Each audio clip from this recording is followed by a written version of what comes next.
John Farragut's blue eyes flickered back and forth across the readings on the tactical display. He could only see what the sensors interpreted for him. At FTL, no one saw anything. Farragut glanced to his tall, striking XO, Commander Callie Carmel. "Stalker?" Callie, who had not been on deck long enough to know, deferred to the officer of the watch. Lieutenant Glenn Hamilton hesitated on a twinge of doubt. "I like to think we're the stalker, Captain, Commander. We picked them up on the skew. We are shadowing them." The tac spec had all parts of the bogey plotted now. The plots appeared on the display strung out like beads on a necklace, spaced 2 light minutes apart. "Look up here."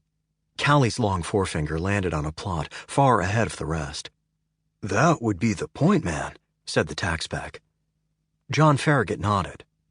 "How's that look?" "The look of ships sneaking through space they ought not to be in." Farragut tapped the screen. "Can we get any better picture than this without bouncing something off them?" "Negative," Mr. Vincent reported. "They're buttoned up real tight. Not much in the way of emissions. Unless we get closer, this is as good as it gets." "Did we get a res scan?" Mr. Vincent nodded. "Not helping." Resonance had no location, existing everywhere at once. Even narrowed to a finite target, a resonant sounding came back like a Picasso, and sorting the returns was an art. Nothing could hide from a res ping, but you could muddy the return. "How bad is the reading?" "Sir, if this is what we think it is and they peed in the pool, this is what it would look like." "Okay, let's tiptoe in." Farragut checked with his officers. "Are we dark?" "Yes, sir." "Take us closer," said Farragut. Callie issued the orders that would edge the battleship into a position at the rear of the dark train. From behind was the only way to get a good passive read on an FTL target. To move in between the plots would put Merrimack's own ass on show to the next plot in line. The command crew had to assume, from the way the plots were deployed, presenting the smallest possible profile to their most vulnerable angle, that they did not want to be seen. Merrimack's slow, incremental progress gave the ship's exec moments to read the log summary of the last hours, and to get her very long chestnut hair brushed and tied back out of the way. Though the XO did look like she had been summoned here in the middle of the night, she still looked spectacular. Callie Carmel was an extraordinary beauty, which she never pretended not to know. Just never seemed to much care. At last, Merrimack slid into tail position, where the ship's sensors could pick up the target's infrared print. At FTL, the signals came at you in a low-rents splat. It took a computer program to pull the readings apart into a recognizable picture. Recognizable and familiar. The sensor tech gave a low whistle, and Markander Vincent at the tactical station sat back with his arms crossed.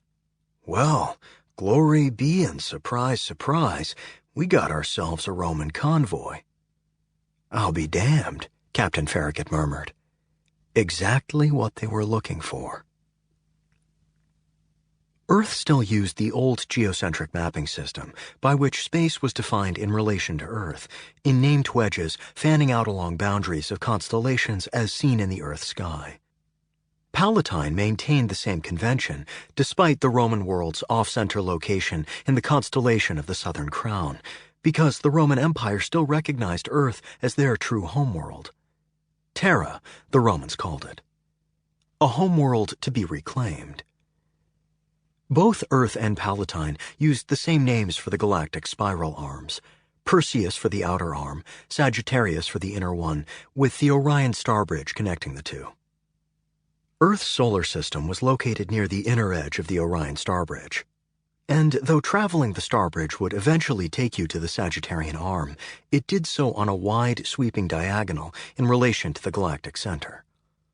A direct route from either Earth or Palatine toward the galactic hub led across 2 kiloparsecs of thinly starred space popularly called the Abyss. 2 kiloparsecs made for a very long shortcut. Palatine's solar system lay to the galactic south of Earth and closer to the hub.